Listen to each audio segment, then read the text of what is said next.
Ebintu bye tukola mu maka gaffe ng'omukyala omwami wo n'akulaba nga enkola ze ez'ebintu nga ziyamba, ekyo kye kimuleetera omutima gwe okukwagala.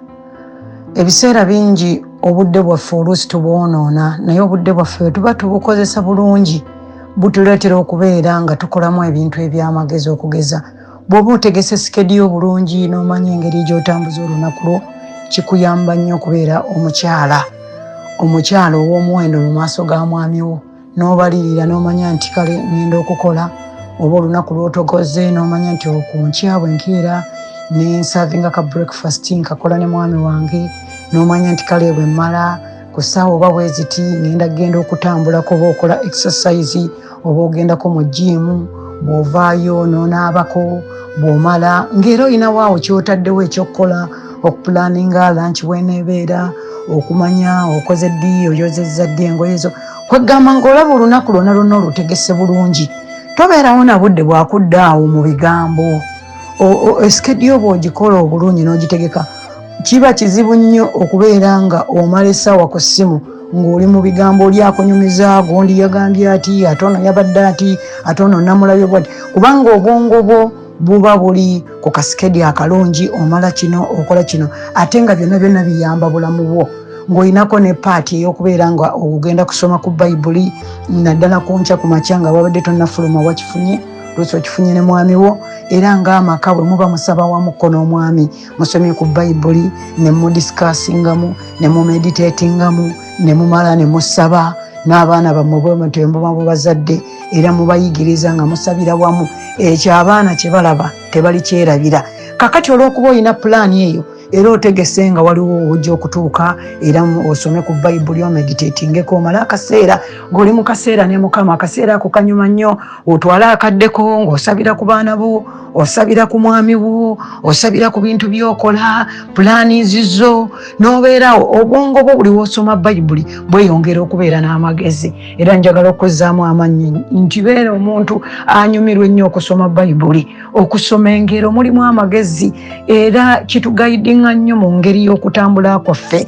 Mu Zabbuli mulimu kituyigiriza nnyo mu kusaba, ne tulaba naye Dawudi yasabanga atya. Bituyamba nnyo. Kati ogenda okulaba tayimu yokka gy'owa Mukama, bw'otuula awo n'obeera nga Mukama omuwadde like ka awa wakati mugundi awo kale okubeera, kubanga abantu mubeera busy, naye n'omala time awo ng'osomye ku Bayibuli, n'osoma, n'omeditatinga, n'olowooza ku ky'osomye, ogenda okulaba ng'ofunamu obubaka, n'obuwandiika, n'owulira ng'obwongo bwo buba bwozebwamu. Bayibuli kyeyogerako mu Baluumi 12:2 nti anaakyusanga endowooza zaffe okuzza amagezi gaffe obujja. Olaba bw'oli omukyala ng'oli waka, oba omwami ng'obadde waka, oba wonna w'oli n'ofuna time eyo, buli ssaawa obeera amagezi go oganyumunguza, ogazza bujja, kubanga olinamu mu lunaku lwo olinamu emirundi egy'okusabako, egy'okwogerako ne Katonda, egy'okumuwa akaseera ne mubeera mu kaseera ak'omukwano ne Katonda. Ate olw'eggulo wootuukira nga mulina oba Bible studies, oba mugenzeeko mu kusaba, oba onoosulako mu kusaba, essaawa yonna oba otambula ne Katonda, naye ng'olina schedule ey'obulamu n'amaka go ne mwami wo ne mukyala wo, nga mubeera mu communication, naye nga mwogera oba tukoze tutya, kati oba ddina oyagala kulya ki, ne mubeera nga mugira. Naye bw'obeera awo, bwe n'ofumba bufumbi, kyonna ky'olabye, weetaaga communication eri abaana, eri mwami wo, eri mukyala wo. Tulidde ki mukyala? Olowooza kiki kye tunaalya olwaleero? Ennyama eno tugiridde nnyo, twandibadde oba tugulayo ku bivaavava bwe tutyo.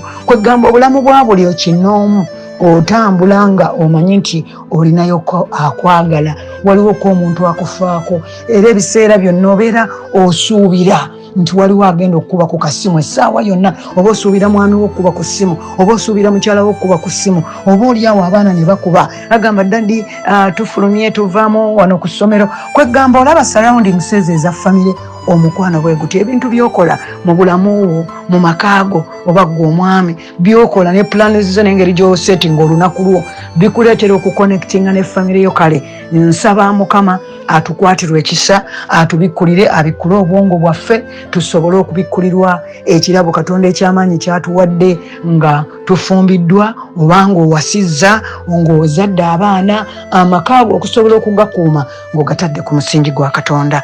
Mukama omulungi abawe nnyo omukisa. Amannya n'eddoboozi era ndi Meeyi, era njagala nnyo okubeera nga nkomuniketinga era nga tuwuliziganya. Mukama abawe omukisa kale tunaddamu. Amiina.